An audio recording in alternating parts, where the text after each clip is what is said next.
Programa VIP, oferecimento STR Ar-Condicionado, o clima quem faz é você. Alpha Kids, mais um espaço do Alphaville Buffet. Venha viver esta emoção. Complexo Hospitalar São Mateus, há 33 anos cuidando da sua saúde. Óculos Bambu, a cara do Brasil. Origami Buffet, parabéns pra você, é no Origami Buffet, 3627-4080. E Unimed Cuiabá, cuidar nos inspira sempre.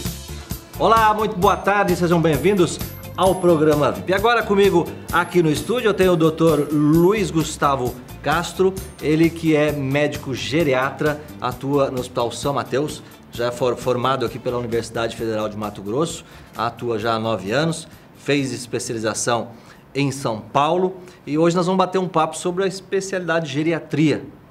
As pessoas sempre se perguntam, qual é o momento de procurar um geriatra? O geriatra é apenas o médico de idoso, não? Como é que funciona essa sua especialidade? Boa tarde. Olha, a geriatria, ela visa promover a saúde. Então, vai ter determinadas ocasiões que a gente vai fazer a prevenção.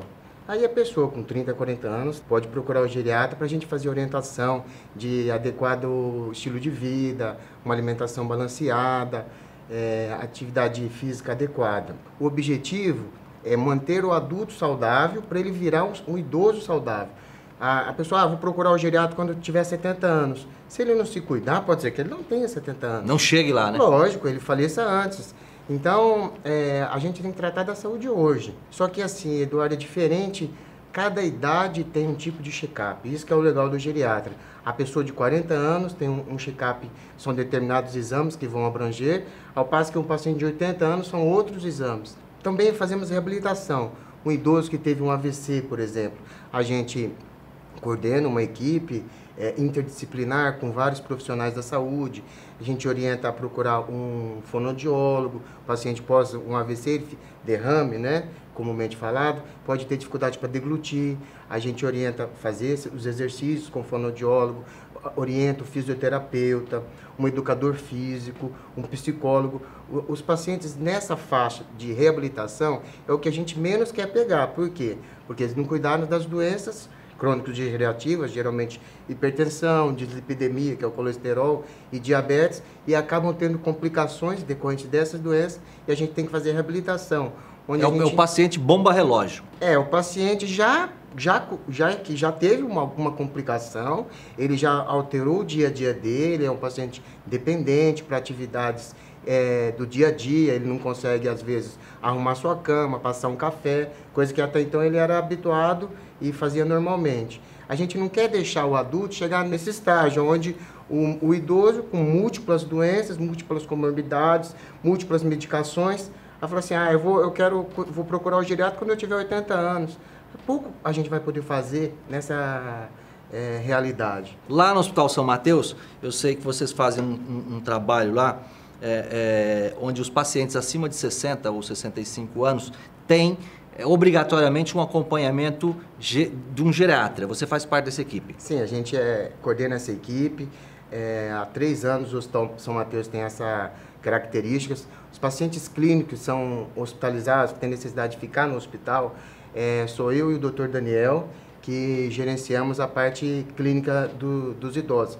Isso juntamente com todo um corpo clínico também, né? Não, todos os especialistas. Vocês geriatras, vocês cuidam do paciente como um todo. Sim. Né? Hoje a medicina ela está, vamos dizer assim, fatiada nas especialidades, né? Tem o cardiologista, o neurologista, o urologista e por aí vai. Especialista em mão, especialista em joelho, ouvido, em coluna, em ouvido. E você tem que olhar o paciente como um todo. A gente avalia, esse é o diferencial do geriatra, ele tenta resgatar aquele clínico de antigamente que não existe mais, que conhece a história do paciente, a pessoa, conhece a pessoa, ela sabe quais as medicações ele usa, ele tenta organizar com os especialistas para que as medicações não se contradizem, não criem conflitos, né? Não se causam oposição. O médico do pulmão passou uma medicação que é adequada para o pulmão, mas tem um efeito colateral para os ossos. O ortopedista passa uma medicação para tirar dor, mas ele agride o estômago, aumenta a pressão. Então a gente, ou pior ainda, a mesma medicação passada por 2 médicos. Então, o geriatra, ele tenta analisar todo o tratamento da pessoa, conversar com os especialistas e tenta gerenciar o tratamento, tenta individualizar o tratamento da pessoa. Então, lá, inclusive, nessa enfermaria que vocês disponibilizam no São Mateus para as pessoas acima de 65 anos, que às vezes tem que ficar muito tempo no leito de hospital, vocês têm umas camas especiais. A gente tem para pacientes acamados, restritos ao leito, nós temos colchão pneumático. Colchão pneumático. Você coloca em cima da cama com células independentes, que ele vai inflar e desinflar. Ou seja, a pessoa pode ficar 1 ano deitada e ela não vai ter uma úlcera, uma ferida devido ao posicionamento no leito. Então, até diminui a complicação que é a úlcera sacral, úlcera trocantérica, que é ferida no bumbum. Aquelas feridas nas costas, nas nádegas. Isso é um indicador de qualidade hospitalar. Quanto menos um serviço tem de úlcera, melhor é a qualidade dele. Bom, eu vou para o intervalo comercial. Na sequência, eu volto ainda falando de osteoporose, né? E o mal de Alzheimer também, que preocupa muito aí no mundo todo. Fique com a gente, voltamos daqui a pouquinho. Até já. Vamos celebrar a instante que você sorriu, por ter vivido tanta emoção. Ao escutar de novo a sua da galera sair do chão. Todos ligados, jogue suas mãos pro ar. Olá, vamos viver um momento inesquecível.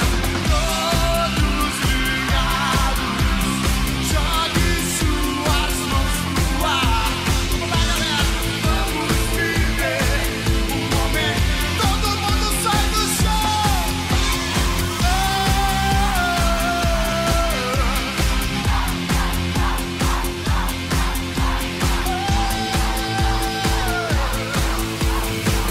Todo mundo sai do chão.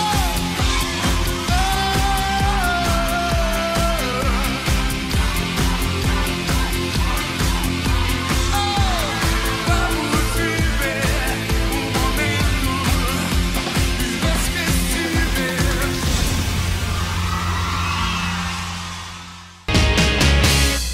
Muito bem, estamos de volta com o VIP, hoje recebendo aqui no estúdio Dr. Luiz Gustavo Castro, ele que é médico geriatra, atua lá no Hospital São Mateus. Inclusive, Dr. Luiz Gustavo, o médico geriatra é como pediatra, está em falta no Brasil. Sim, a geriatria é uma especialidade nova e com o envelhecimento populacional, a capacidade de lançar novos profissionais no mercado não está acompanhando a velocidade de envelhecimento da população. E tem essa dificuldade do especialista. Bom, a osteoporose, Muito frequente. muito no frequente no idoso, e não só no idoso, né? Tem gente de 50 anos já Sim. com osteoporose um nível alto. E o Alzheimer. Vamos falar primeiro do Alzheimer? O Alzheimer, ele é genético? Como é que essa doença surge na pessoa? Por que está tanto se falando em Alzheimer? Alzheimer, o principal fator de risco para você ter a doença é a idade. Quanto maior a idade, maior a incidência da doença. A pessoa que tem 65 anos tem 0,3% de Alzheimer. E a cada 5 anos, a partir de 65, essa incidência se duplica. Ao passo que uma pessoa com 85 anos tem uma chance de 38% de ter Alzheimer. O segundo fator de risco é o fator genético. E se você ter um familiar, o risco da pessoa desenvolver a doença é maior. A gente viu esses dias nos meios de comunicações a existência de um teste de marcador de doença de Alzheimer. Vai ser um grande avanço, principalmente porque esse teste pode melhorar o tratamento para a doença, que hoje em dia, antes de eu ir para o tratamento, eu só queria deixar claro, Eduardo, que o diagnóstico da doença de Alzheimer é eminentemente clínico. O que é isso? Não existe exame. Não tem um exame que diagnostica Alzheimer. Diferente de uma pneumonia, que você faz um raio-x e fala, tá com pneumonia, é nessa localização.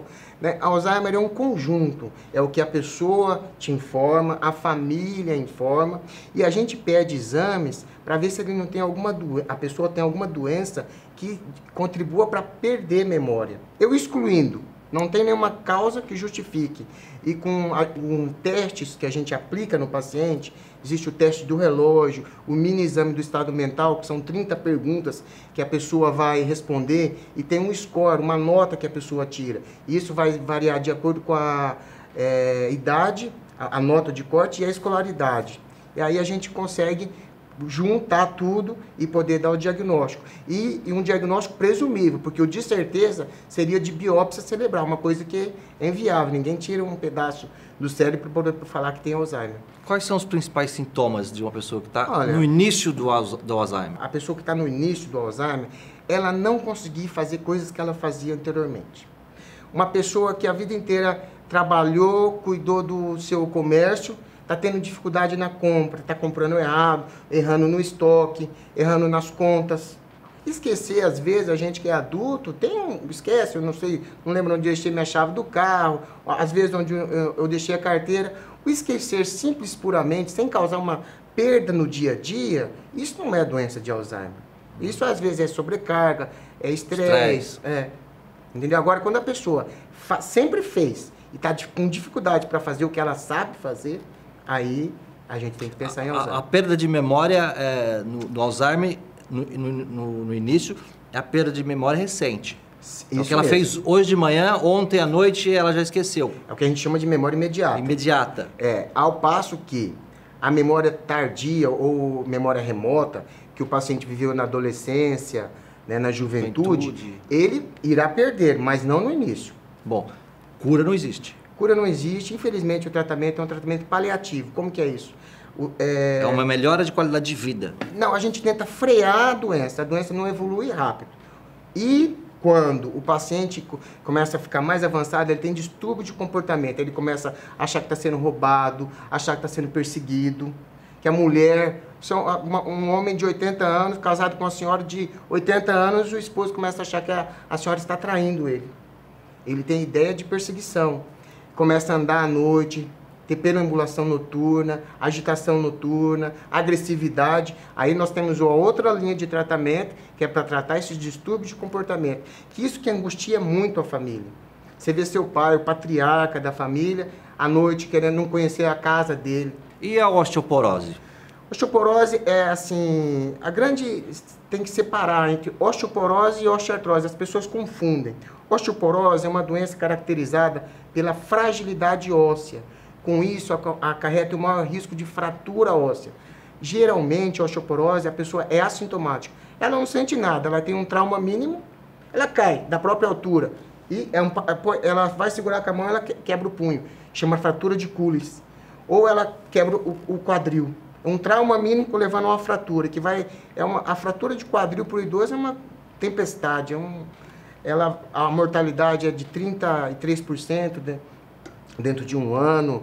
A chance de voltar a andar, só 15% voltam a andar em 6 meses. O paciente fica dependente, fica numa cama, gera um custo para a família, porque ele vai precisar o tempo inteiro de uma pessoa para estar cuidando. Ou o filho vai contratar um profissional de saúde, um técnico, um cuidador, ou ele vai parar de trabalhar. Além do custo direto, com medicação para prevenir trombose, porque ele está acamado, para medicação para dor. E está tendo uma força-tarefa americana para a prevenção de fratura, que a primeira fratura seja a última. É esse programa Capture the Fracture, que a gente está tentando estabelecer aqui em Mato Grosso. O tratamento para osteoporose hoje em dia é muito eficaz. Existem medicações que podem ser uma vez por ano, uma injeção anual. Ou tem injeções semestrais, a cada 6 meses. Também tem medicação uma vez por mês, um comprimido. Tem medicações diárias. E lembrar que Mato Grosso é rico em sol. Os dermatologistas proíbem as pessoas de tomarem sol. Agora, assim, dá para eu não tomar sol de jeito nenhum e fazer suplementação de cálcio? A gente faz a suplementação de cálcio, mas para o cálcio absorvido tem que ter a suplementação de vitamina D. O normal de vitamina D é de 30 a 60 nanogramas por decilitro. Uma colega minha, dermatologista, me ligou esses dias. Gustavo, tô com 7 de vitamina D. Lembrar que a vitamina D previne alguns cânceres, ela diminui o risco de infarto, ela diminui o risco de doenças imunológicas, como esclerose, lúpus, diabetes tipo 1. E não é só a parte óssea, mas muito a parte óssea. E sem vitamina D não tem absorção de cálcio.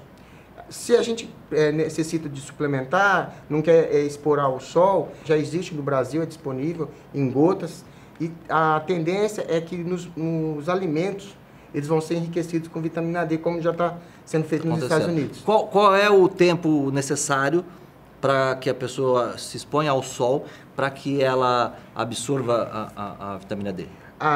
É diferente. Para vitamina D, a gente orienta a proteger o rosto, expor braços e pernas 3 vezes por semana, mas é o sol forte. O sol das 11 horas.